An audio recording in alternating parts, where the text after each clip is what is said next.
Hi, I'm Krys Boyd, host of KERA's Think Show. Welcome to tonight's conversation, which is part of the Federal Reserve Bank of Dallas's Global Perspective series. Here's a giant understatement. 2020 has not been our best year. We're weathering the third wave of COVID-19 when it really doesn't feel like we got to come up for air after the first or second waves, and the massive changes to the ways we normally live, work, travel, and consume have dealt a serious blow to the economy. So what's ahead for Texas, and what are leaders focusing on to position us for recovery? Joining us for tonight's conversation, we have two expert guests. Robert Kaplan is president and CEO of the Dallas Federal Reserve Bank. Joe Straus served as Speaker of the Texas House of Representatives from 2009 till 2019, and he is chair of the Political Action Committee, Texas Forever Forward. Gentlemen, welcome. Thank you. Thank you for having us. Before we get started, if you are watching at home and you have a question you'd like to ask, you can send us an email to think.kera.org. That is think.kera.org. All right, Rob, we'll start with you. A year ago, before anybody knew about the pandemic, you and a lot of other experts were saying we'd be pretty safe from any kind of recession in 2020. No shade to you because no one could have predicted what happened. How has the year actually played out? Well, we got the year started. We thought we would, and I think we would have had solid growth this year. What I mean by solid, 2.25% growth, GDP growth. What happened because of COVID is second quarter GDP actually contracted by about 32% annually. As sharp as the contraction was, the economy probably bottomed out in April. This was brief. Started to grow in May, June, and with fits and starts because of the resurgence, we kept growing.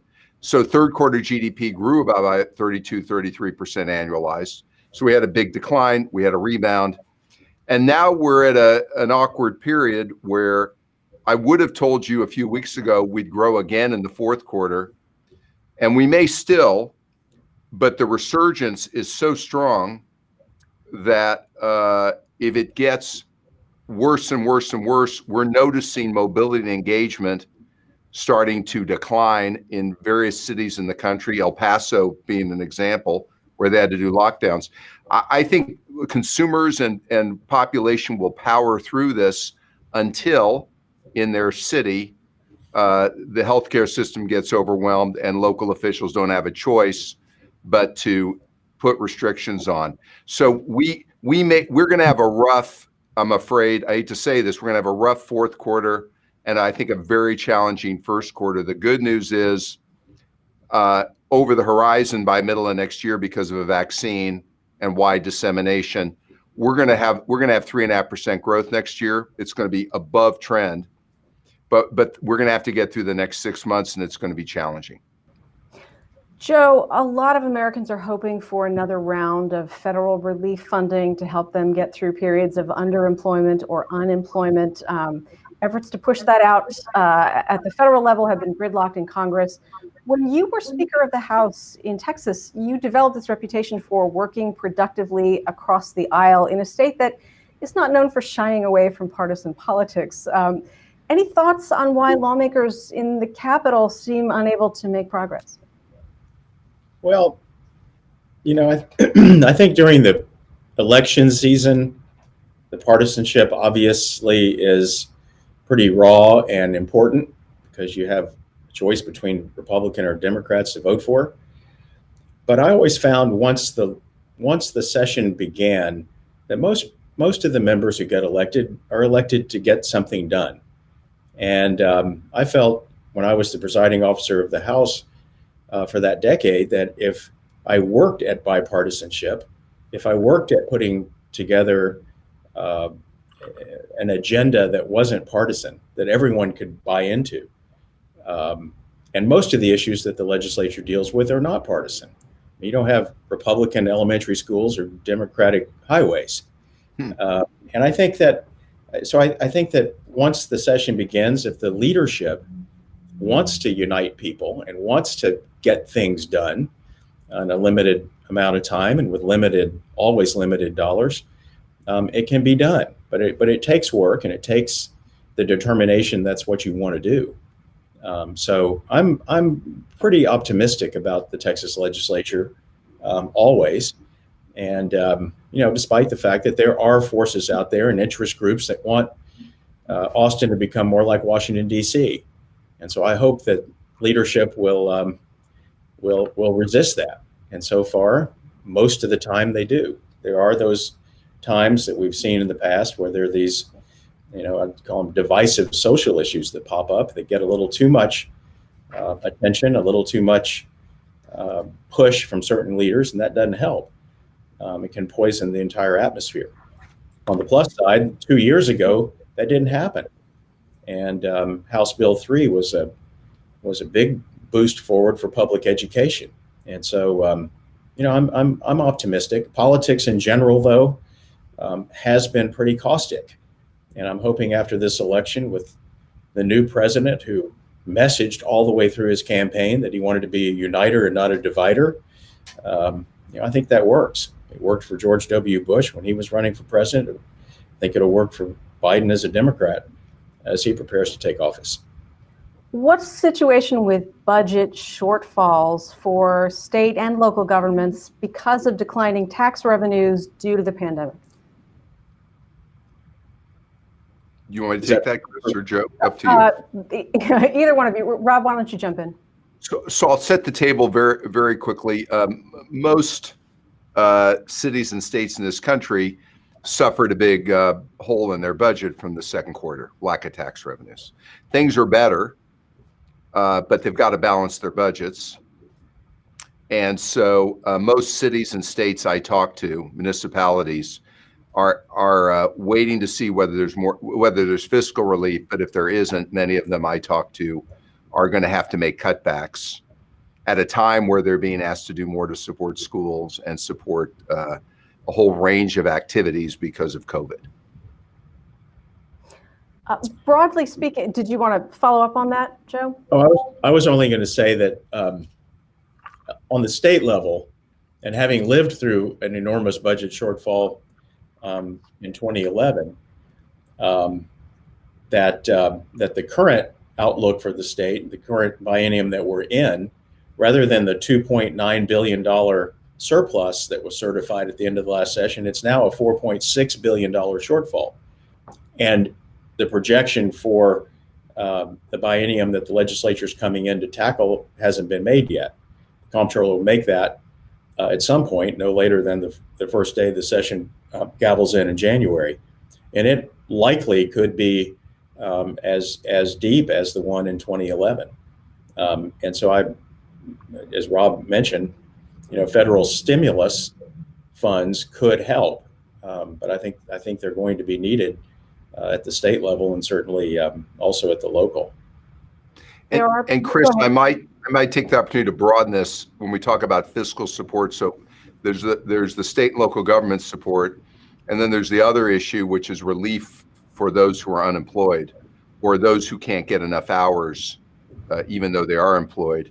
And what we're seeing here at the Fed, people have taken for granted a little bit. This downturn has been extremely unusual in that normally when you have a severe contraction, you'd have a severe drop in consumer spending and household income. We have not had that this year. And the reason we haven't had it is the fiscal relief for unemployed allowed them to keep their income up and spend and make ends meet. And so our contraction in the US economy has been much less than it would have been, okay? And the problem is, it's our estimate, people who are relying on savings from that fiscal relief starting to run out of the savings. And we can't tell exactly when that's going to happen, but we're nearing that.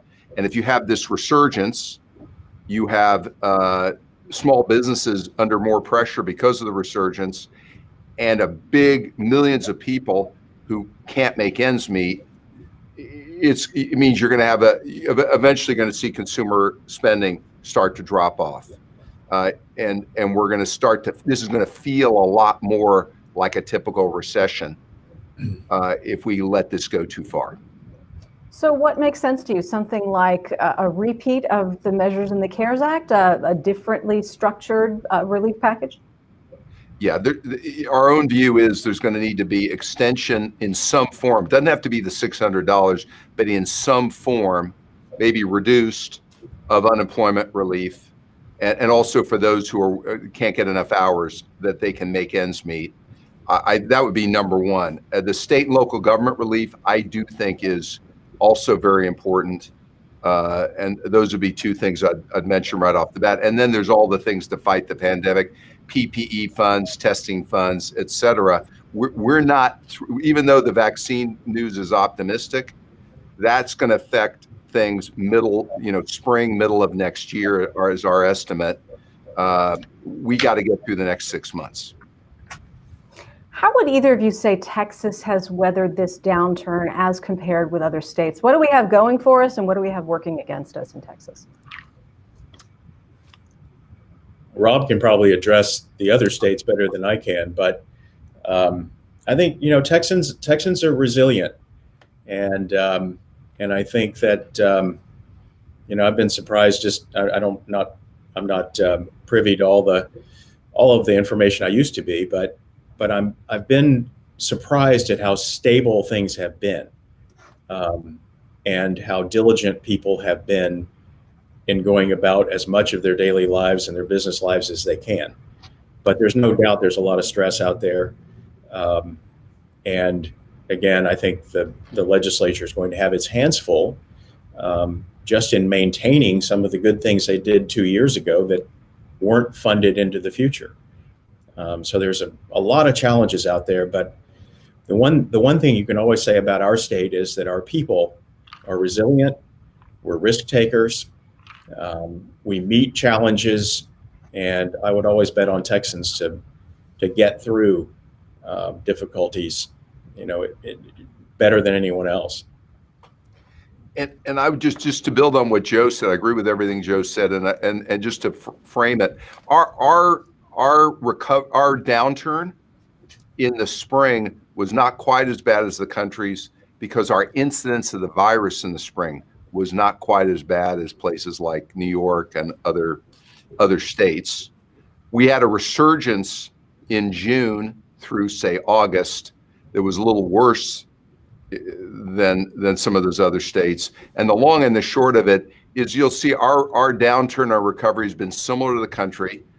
But as Joe said, we started it from a position of strength. And one of the things that has been a tailwind for Texas has been a migration of people and firms to this state, which has been going on for 20 years. It is accelerating as a result of the pandemic. And whereas I used to have a conversation, I'm sure Joe did, every few weeks about somebody thinking about coming here, now it's every couple of days, from California, New York, Illinois, and it's great for Texas. And I'm very optimistic we're going to outperform the nation for an extended period of time. The problem is, it does make me worried about the country, in that for those states and cities that need to close that fiscal hole, they don't have the options Texas does. And they can't raise taxes because it's going to push more people out of their state. And a lot of those people are coming here. And so we're the beneficiary of a intensified migration. And so I'd say the future and the prospects for Texas are very bright, but we'll do better if the country did better. And I'm a little worried about the country. Any particular effect of the pandemic on the energy sector in Texas? So I'll just give the basic facts, and then I'm going to turn it to Joe. I guess the headline is U.S. production started the year at 12.8 million barrels a day. We're going to end the year closer to 10.5 or 10.75 millions of barrels a day. So that's a big decline. And our best judgment is production will stay flat next year. So when you have that kind of situation, we've had a demand shock and a supply shock, lots of losses of jobs, restructurings, and I think you're going to have a vibrant and healthy oil and gas business in the years to come, but it's going to be far more consolidated, fewer players, much greater need for scale to learn how to operate in a lower price environment, and an environment where sequestration, and a lot of environmental actions are going to be necessary if you're going to be a producer. Yeah, I think Rob mentioned the job losses in the energy sector. That troubles me more than anything, in its impact on our economy in the state. But there's also this impact to our state's rainy day fund, to our education funding, that is derived largely from oil and gas taxes, and so there's going to be a lot of pressure there. Our rainy day fund was projected to be over $9 billion. It's going to be somewhere around $8 billion now, I think, just in rough numbers.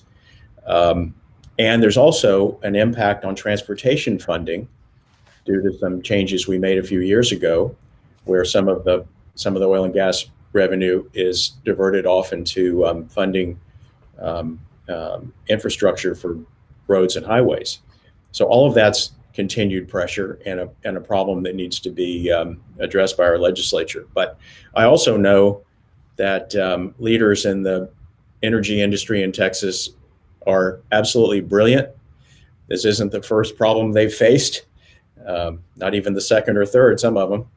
And so if I'm going to bet on any sector to be able to figure this out, it's friends in the oil and gas and energy sector, not just oil and gas. All right, we will get back to the question of infrastructure in a few minutes, but you both mentioned education. One inescapable fact of COVID-19 is that people with higher levels of education have been less affected in the pandemic in terms of their ability to continue to earn a living than folks who have lower levels of education and lower levels of income. Why have low-income folks had a harder time keeping their jobs through all this? The primary reason is if you've got a high school education or less, and you're lower income, you're much more likely to work in the service sector, and you're more likely statistically to work in this person-to-person service sector. And working remotely is not an option for you. So you're far more likely to have lost your job. I would emphasize that point. If you're a woman, particularly a woman with children, you are much more likely, if you've got a high school education or lower, to have left the workforce during this pandemic than your male counterpart. And so we've got a big job ahead of us for skills training and other maybe things that would help make available daycare for children, for working mothers with children, to help this group get back into the workforce as we recover. Yeah, So, Rob. Go ahead. Rob's exactly right. It's just the jobs that are existing now and the jobs that will be created in the future will depend on having some sort of a degree past high school. And today, only about a third of high school graduates in Texas accomplish some sort of a degree or certificate within 6 years. That's unacceptable today, and it's only going to get worse in the future when probably 2/3 or more of the jobs that will be created are going to require some kind of higher education certificate or degree. So it's a challenge today, and it's only going to become more so in the future. So what are the impediments to Texans earning those certificates or degrees? Is the problem lack of investment in K-12 education? Is it lack of investment in higher education? Is it a combination of those things or something else? It's all of the above, in my view. Yeah. You gotta be college ready to go to college, and we're not producing enough college ready young people. One of the bright spots from 2 years ago in the legislature was House Bill 3 that I referenced a little while ago, that made a commitment to early childhood education. And I know Rob and the Fed have been major proponents of this and understand the importance of education at the very earliest of ages. And so I was pleased to see the legislature make a strong move, productive move in that direction 2 years ago. But it's an open question whether the funding will be there or not. I would make that priority number one of this session, is to make sure that the really important advancements they made 2 years ago find some way to sustain it and to sustain it into the future. I know you're talking about higher education, but it really begins with the youngest of ages being able to read when they're in the third grade. If you lose them by the third or fourth or fifth grade, it is very, very difficult to ever get them back on track, and to have them college ready and workforce ready when they grow up. I know it's not a problem of will at public schools across the state. Does it boil down to money? Does it boil down to available resources for K-12 schools and early childhood education? Well, to some extent, in that, to Joe's points, the fastest growing demographic groups in this state are lagging. Blacks and Hispanics are lagging in terms, it starts, as Joe said, with early childhood literacy. So what's that mean? Full day pre-K versus half day pre-K, and probably more pay to attract teachers to teach pre-K. And that takes money. And I agree with Joe, with his leadership and that of the legislature. I think that we made an incredible first step, a couple of years ago in the session, but that takes money. And I'm a little worried.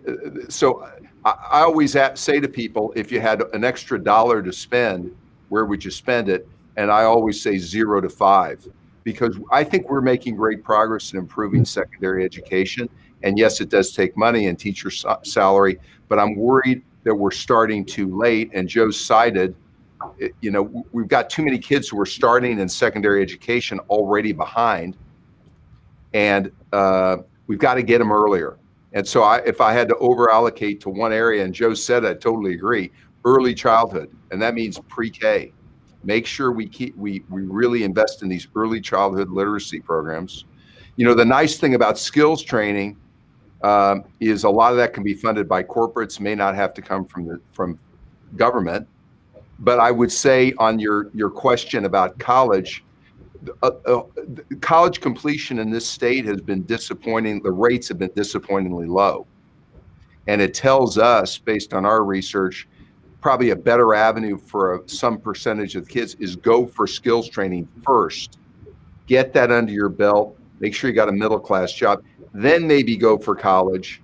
But maybe some increasing percentage should go for skills training. And we need to beef that up. What do you think about that, Joe? I agree with Rob. It's starts at the earliest of ages, as he said, but it never ends. And now education is a lifelong endeavor. I don't know the numbers that Rob has and his team has, but when you have a job and you have a skill for that job, it'll change in 2 or 3 or 4 years, I'd imagine. So education today not only starts at the earliest of ages, but it continues all through a person's productive working life. And Krys, every industry in this state, we're blessed in this state. Our industries are innovating, developing, changing. It's hard to think of an industry in this country that hasn't pretty dramatically restructured, except for the education industry.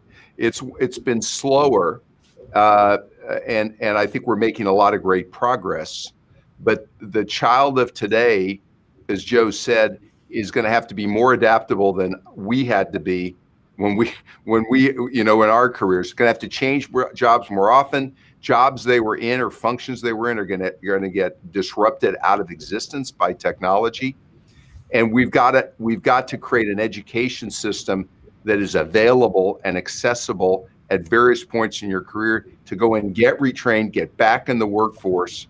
And you can't just rely on businesses to train themselves, because many of them, particularly small businesses, they need more scale.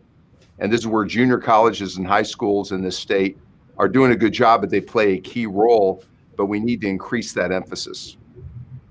In this moment, education for a lot of people involves a great deal of online learning. Some people have been really happy with that option. Some people are, especially parents, are pulling their hair out, but they're trying to give their kids what they need. Lots of parents that I know are really worried that even in the best of circumstances right now, their kids will come out of last spring, this fall, really far behind. And there's the question of families that don't have access to high-speed internet. Joe, what can you tell us about parts of the state where this is sort of universally available as compared with parts of the state where it's really hard to get reliable high-speed internet? Yeah, well, I think your question is right, but I would say that I'm not aware of any area where it's universally available. There are certainly areas where it's universally physically available, perhaps, but it's not universally accessed anywhere. The rural areas, much more of a challenge. The more urban areas are getting the attention over this digital divide now that the pandemic has brought about. And I'm glad to see it getting the attention. Sorry for the reason, but I'm glad that it's getting the attention that it is. And there are organizations, I know the government and private sector are coming together and trying to find ways to make sure that every student has access to broadband. It's not a nice to have, it's not a luxury, it's a necessity. And I would put that on the agenda for the legislature next year. I know there would be some major private sector involvement in that as well. But it's really not acceptable for our students to be expected to go to the McDonald's parking lot in order to do their homework at some hotspot, or for the independent school districts to have to outfit their buses to be communications devices, transmitters. So there's a lot of work to be done there, and it's a huge problem and a real gap for our most disadvantaged people in the state. Rob, the Fed shifted its policy framework in a pretty significant way late this summer with regard to inflation targeting. For those without a background in economics, can you explain what is different now and how the change might create more opportunities for tackling something like unemployment? So in the past, as the economy approached full employment, the Fed would anticipate inflation. In other words, we knew from our models that if you got toward full employment, you were going to start to see inflation. So we would anticipate that and start to raise rates. What we learned over the last 5-8 years is even though we approach full employment, inflation has remained muted. And so we made the decision at the Fed to run the economy hotter, which means we kept rates lower, even though we were near what we thought was full employment, to see if we could get more people into the workforce. And what we found is we got a lot of these at-risk groups and underrepresented groups into the workforce. Women, I mentioned earlier, with a high school education, disproportionately re-entered the workforce. And we realized that did a lot to strengthen the workforce and strengthen the economy. So in our new framework, we're basically saying in the future, we're not going to be preemptive anymore. We're going to be a little more patient, and we're going to allow inflation to run moderately above 2%, and before we start raising rates, and we're going to be a little less quick on the trigger. And I think that would be a synopsis of I think the most important thing about this change in framework. Has the Fed's plan to buy up Treasury and mortgage bonds had a significant effect on spending? So the reason we did it back in March, if you'd asked me in January, would I want to see the Fed buy Treasuries and mortgage-backed securities, I would say no, I do not. But we found that in March, there started to be dysfunction in the Treasury market. Okay, and we needed to buy Treasury securities to restore market function, and we bought mortgage-backed securities for the same reason. I don't know how much it's helped because it's indirect with spending. It's helped increase liquidity in the system.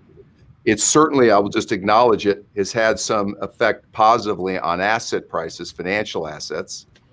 But my own view is, while we're in the teeth of the crisis, I wouldn't change it.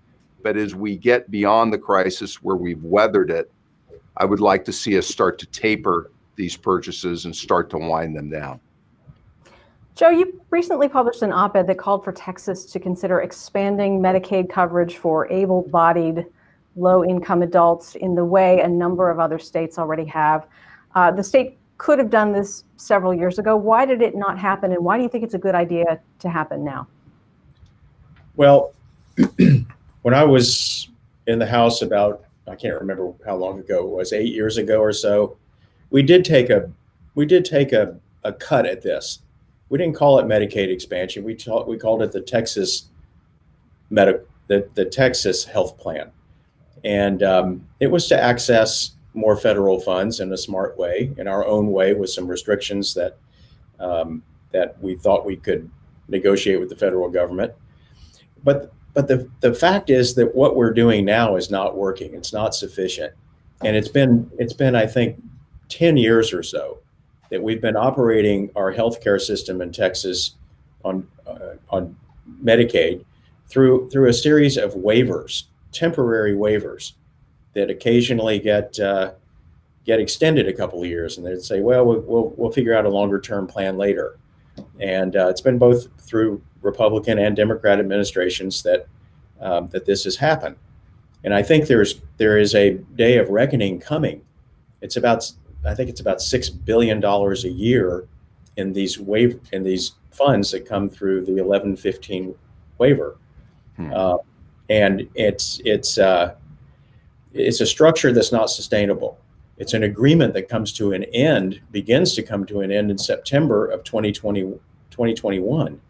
And so my view is that we should, whatever you want to call it, we should stop relying on waivers and come up with a sustainable longer term plan that works for lower income people that don't have health care coverage.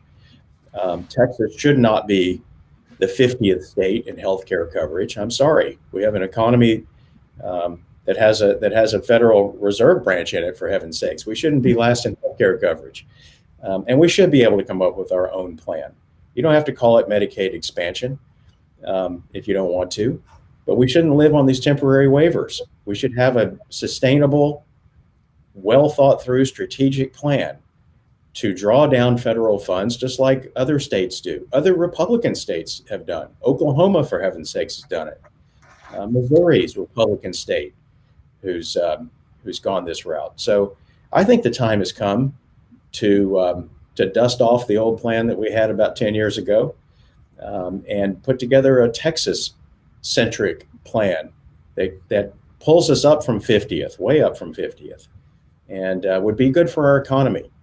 Our healthcare economy is huge in Texas. It's huge in San Antonio, where I live, but it could be much, much stronger. It could help our lower income people who struggle enough as it is to become healthier, to be more productive in the workforce.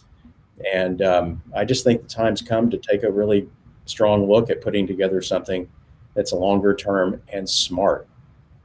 I think everybody can understand that that's good for individuals and families. What is the economic case, the broader economic case, Rob, for making sure that more Texans have access to somewhat comprehensive healthcare coverage? So GDP growth in a city or a state or a country is made up of growth in the workforce and growth in productivity. And one of the issues we have in Texas, we have a lot of strengths, but one of the issues is if you don't have adequate healthcare coverage or access, you don't have as many people who are healthy enough to participate in the workforce. And they're, as Joe said, they're not as productive. It means lower GDP growth. So this is one of these things that's not a nice to do. This is, if you want to grow GDP in this country, all the things, we've got to improve education, skills training, and also you've got to improve healthcare. And we'll have a faster growing workforce, a more productive workforce, and we'll have higher GDP growth, and that will benefit all of us. Can I just add one more thing? This COVID-19 has really underscored the need for this. There's hundreds of thousands of people who've lost their jobs. Their health care was likely provided by their employer. They no longer have it. And whether these a lot of these small businesses will get back on their feet. They need to. They're going to need a lot of help. But in the meantime, people who've lost their insurance really don't have much of a way to go. And so I think that this point in time, because of the pandemic and because of the people really hurting out there, that there is a way for Texas to do it in a way that still can be, considered a conservative approach. There can be some requirements around it that other states have found. So it's not just a welfare program; it's a healthcare program. And agree with Rob that it would be a real shot in the arm and for our state's economy. We have hospital systems that I've talked to who are really, really hurting. I mean, forget the rural hospitals that have closed. A lot of the hospitals in the more urban and suburban areas are feeling the effects of this and could benefit greatly. When you talk about those requirements, are you talking about working in some kind of copay so that recipients are contributing a portion of the cost of their health coverage? Yes, have some skin in the game. Doesn't have to be much, but just some buy-in so that people take some responsibility for the decisions that they make with their own health, and providers can know that something must be serious if this person is putting up their precious dollars to come in and seek medical assistance. Maybe some work requirements or some attempt to work requirements. There's ways to do it. Other Republican leaning states have done it. Texas could do the same. So one of the big problems in our country is the way education and healthcare have been framed. It's framed as a moral thing to do, a nice thing to do. And I think what you're hearing from Joe and I, if you want better GDP, more prosperity for all of us, it's an economic thing to do. The big challenge in our country is with an aging population. We've got to find ways to get more people into the workforce, big challenge, and to have them healthier, more educated, more adaptable, so they're more productive. That's the challenge of our time. In the near term, we're digging out of COVID, but very quickly in end of 22, early 23, we're going to get back where we're going to realize this is still our issue. Sluggish potential growth because we're not investing enough in our human capital. Healthcare is a part of investing more in our human capital. And like any good CEO would know, if you want to build your company, you invest in your human capital. We have to do that as a country and as a state. We're all hearing really exciting news about vaccines that seem to be 90%, 94%, 95% effective, and we're all hoping that they will, be proven to be safe for broad distribution. Does either of you have thoughts on how that distribution should play out? Who should, there's this question of should the most vulnerable receive vaccines first, or should the super spreader populations receive vaccines first? I'm happy to start on this. So what we're told by, I spent a lot of my time talking to epidemiologists, infectious disease experts. The first people to get vaccinated will be healthcare workers, most likely. And it may surprise people. It surprised me to know there's 20 million healthcare workers in this country. It's an enormous population. So that will be first. And then I think the thought is it'll be open to the general population, but it will probably start with the most at risk. But there'll be a lot of decisions along the lines you've mentioned about after that gets done, which probably won't be till March or April. We're told, even at the fastest time frame, who gets inoculated first. But it's at that point it will be broadly available to the public. Do you have thoughts on this, Joe? Yeah, well, I have thoughts, but they're unqualified. And I'm no logistics expert, but it seems like an enormous job to get the vaccine out to the people who need it, not just the ones who are most vulnerable, who may be first in line. But I'm really worried about getting these shots. I think some of these vaccines require 2 shots in the arm. That's going to be an enormous project. I don't worry too much about the logistics of getting them to the first responders or the healthcare workers or to the elderly in the nursing homes. But I do worry about getting it out to the general public in a way that's efficient and effective. And that's going to be a real enormous task. And people should know, because I'll just mention, because it's important for people to know this, it may not be, it probably is unlikely to be till the end of the year before people are broadly inoculated, which means we're going to have to be still wearing masks and socially distancing to varying degrees for all of 2021. And I think I think it's a good thing. And I just had a town hall with all my employees today. I think it's a good thing for people to just be mentally adjusted to that. There's light at the end of the tunnel, but we're going to have to be cautious and careful and follow the healthcare protocols for a while longer. It's a long tunnel. I'd like to hear our political leaders speaking up more right now before Thanksgiving. Rob's right. This thing is not going away anytime soon. It's certainly not going away next week. And there's been a little bit. We're all looking for good news, and I'm all for good news. But that vaccine solution is a ways off, and I'm afraid that people are letting down their guard.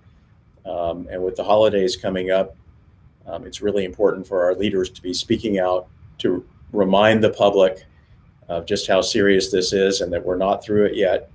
There could be a lot of sacrifice along the way, and we can't be reminded often enough. So in many parts of the state, many parts of the world, there's this question of keeping businesses open but operating under new rules as opposed to shutting down entirely. We've seen a number of conflicts in Texas between leaders at the local level and leaders at the state level about just how tightly to restrict activity during the pandemic. What are some of the things lawmakers need to take into consideration as they make decisions about what to allow to open and what to shut down, as painful as that may be in either direction?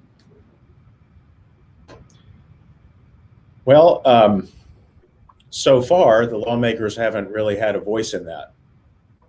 The governor has had that voice. County judges, mayors, local officials have had that voice. There's been some pulling and some tugging among them that hasn't been helpful, in my view, going back to the earliest days of this pandemic. I hope it's getting better. There's still stories in the media I read that disturb me about the coordination and the understanding between state and local government. They need to get their act together. They need to get a plan that they all agree to, and because lives are at stake, and we're going through another surge now. I've been in touch with the mayor in El Paso, not the county judge, but the mayor, and they're having a heck of a time out there. And the last thing they need is a breakdown in communication and a breakdown in understanding between the state and local governments. So that's been a disappointment to me from the very beginning of this pandemic. It should be getting better. It seemed to be getting better for a while. With the legislature coming back in, maybe that will help. Maybe they will be able to codify something in law that could better define what the powers are and what the limits are and what is acceptable and what is not acceptable.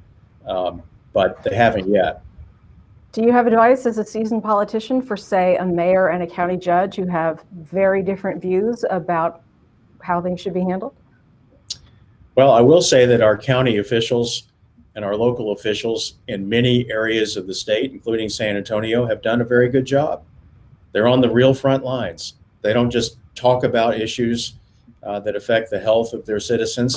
They're out there having real responsibility with it, and they make tough decisions. It's not something that a county judge wants to do, to say you're going to have to shut your business down. They don't want to do that. Even the ones that are in the other political party from me, but it's been necessary in some cases because there hadn't been enough of a real understood plan statewide. It took forever to get the mask mandate, that I'm not sure is a real mandate, to be announced. And if there's one thing that can be done that's been shown by science that can help get us out of this, it's wearing a mask. And somehow it became politicized, and some politicians are scared to death of it, which I think is absurd. So that's the simple things that we can do while scientists are developing and the private sector is figuring out how to get vaccines into people's arms. The simple thing we can do is wear a mask and stay apart from people.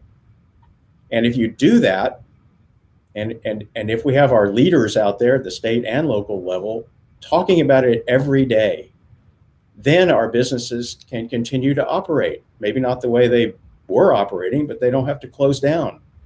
And so that's been a real frustration, as this grumpy old private citizen here sees it. But I think it's inexcusable for state and local leaders not to be on the same page. It isn't that hard. Rob, I know it's been a source of frustration for you as well. We've had several conversations about this. Well, what I hear from business leaders all throughout the state, small businesses, if it was left, I have a lot of confidence in the business leaders of the state, small business owners, all through. What they struggle with, and they tell me stories every week, is they worry about their employees having to confront someone coming into their establishment who feels they don't need to wear a mask, and they don't want to put at risk their own employees in dealing with that person. So I think the business community would welcome. They don't want lockdowns if they can avoid. They want to stay in business and operating, but they would love to hear exactly what Joe said: a clear, repetitive, relentless message about mask wearing, because without it, they feel like it's falling to them to deal with individual customers and their employees, and they wish it wasn't that way. I want to take some questions here from people who are watching live. If you are live and want to send a question to us, you can send that to think.kera.org. A question here from John asks, as oil and gas become less important to the Texas economy over the next 30 years, what does the legislature need to do to create jobs? Let's start with you on that one, Joe. Okay. Well, I think we've already talked about it. It's continuing to invest more and more in education, to invest in the human capital that Rob was talking about, to encourage private sector growth. You have to have an educated workforce. And I do think that oil and gas has been absolutely critical to the Texas economy over time, but probably not as dominant as people think it is. And so while I want a robust energy industry, and I think we'll always have one, even if oil and gas isn't all of it. I think our engineers in this state are really smart business minds. Will find ways to invigorate the energy industry as it may be moving toward alternatives. But again, going back to your question, I think the number one charge of the legislature every 2 years, but especially now and going forward, is to invest in education, and including higher education. But back to the basics. Make sure that our young people are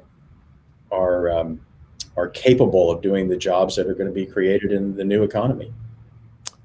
And just to back up what Joe is saying, so oil and gas, which is called mining in the lingo, is down to about 8% of the state's GDP. That might surprise people.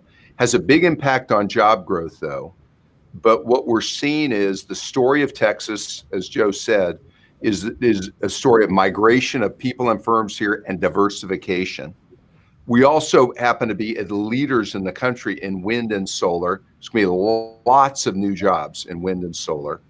And Texas is going to continue to be a magnet for people from around the country and around the world.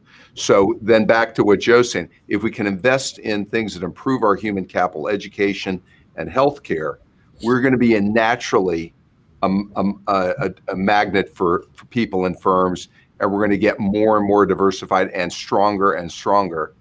The future of the Texas is bright, but we need to obviously build infrastructure, which we by and large have been doing, and invest more in improving the quality of our human capital. If we do those things, I mean, we're gonna have an incredible success, and we're gonna outperform the rest of the nation. I'm confident about that.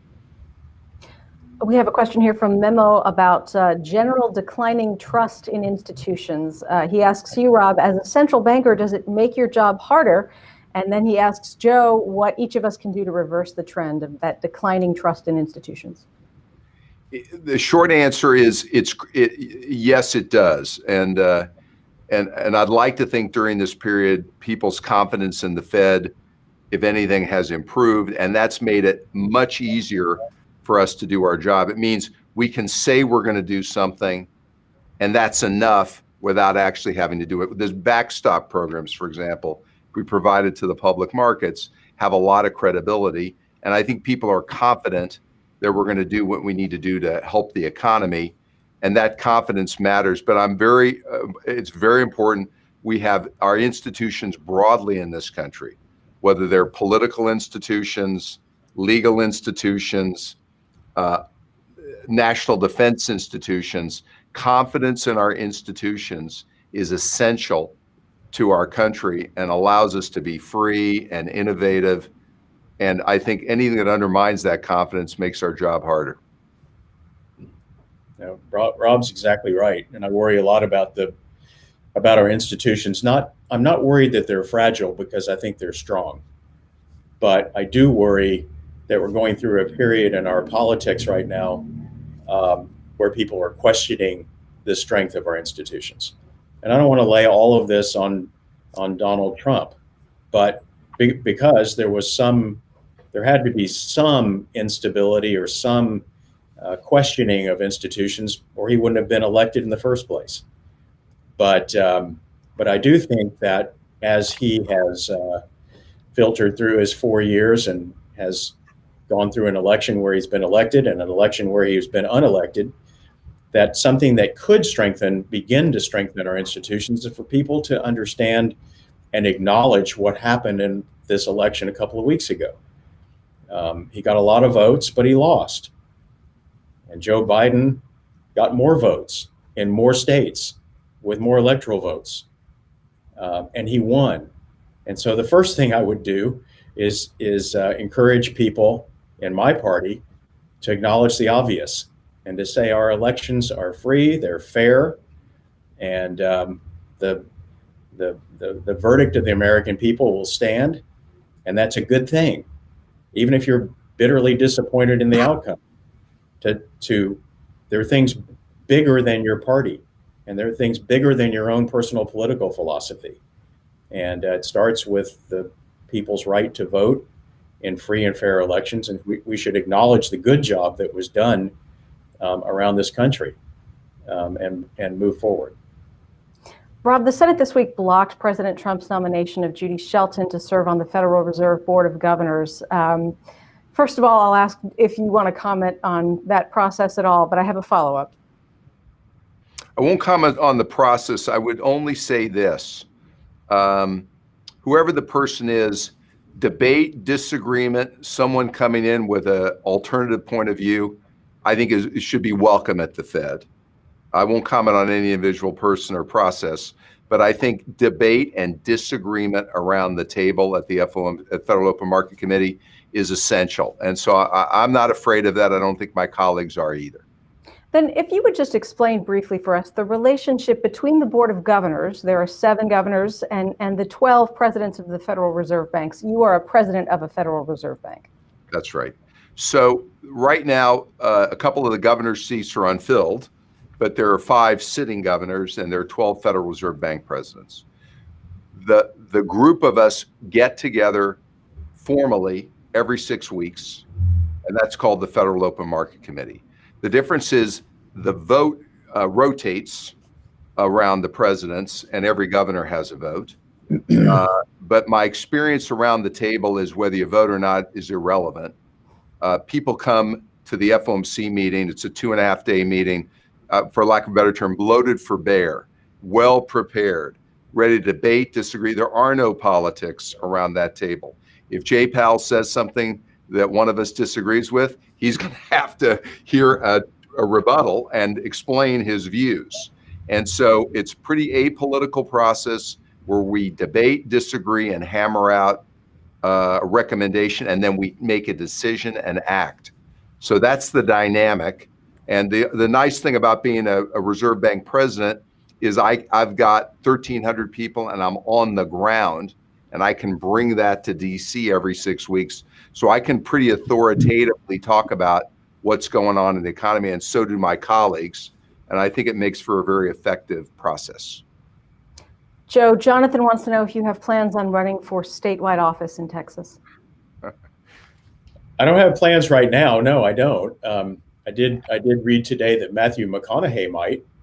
That might be of more interest to your viewers. But no, I'm staying engaged in the political process. I have my political action committee, Texas Forever Forward. I was active in down ballot races this cycle. Did very well, surprisingly well, with some weakness at the top of the ticket. But I keep my options open. I stay in touch with supporters who were really good to me when I was in public office. Let's let the dust settle and see who's out there in the future. But it's not something I wake up in the morning and miss being in public office. I like to contribute. I think all of us ought to find a way to contribute to public discourse, whether it's in public office or from a private platform, as I'm doing now. But no solid plan at the moment.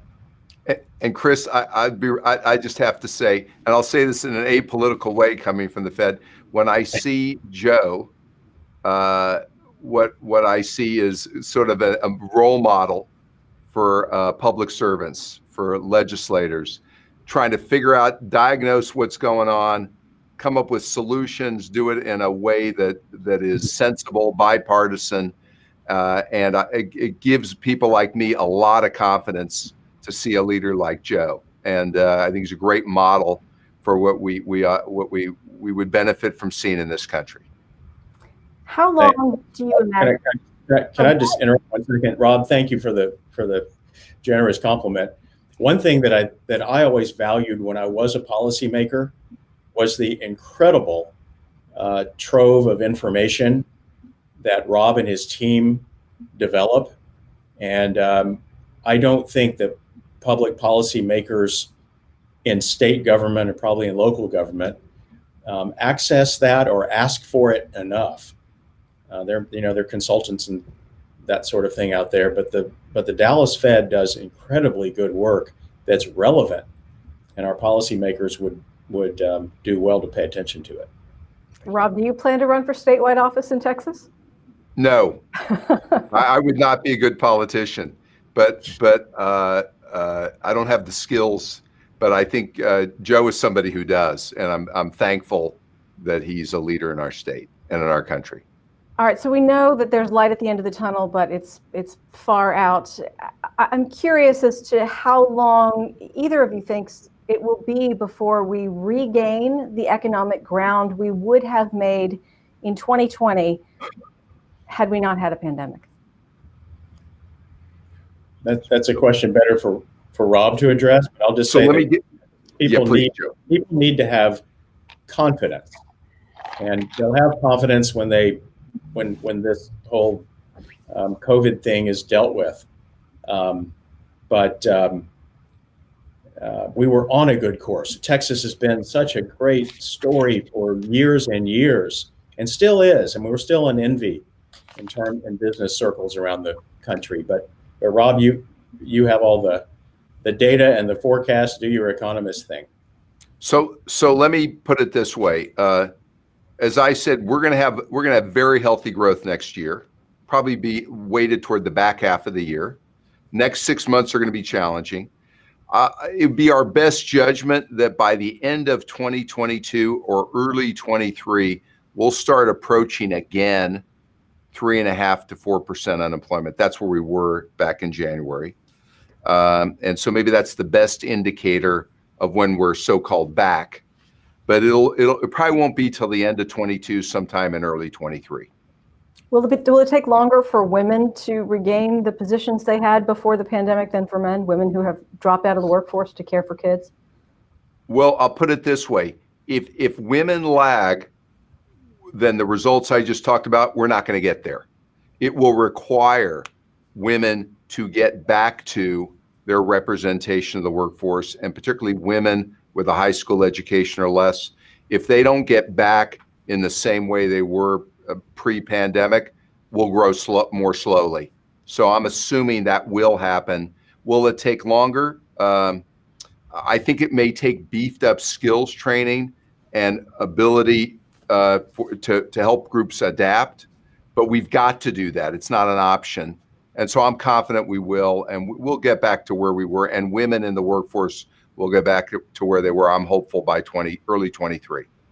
Robert Kaplan is president and CEO of the Dallas Federal Reserve Bank. Joe Straus served as Speaker of the House of Representatives from 2009 to 2019, and he is chair of the Political Action Committee, Texas Forever Forward. Gentlemen, thank you so much for being with us. Thank you. It was a Thank you, pleasure. Krys. Thank you, Joe. Have a great evening.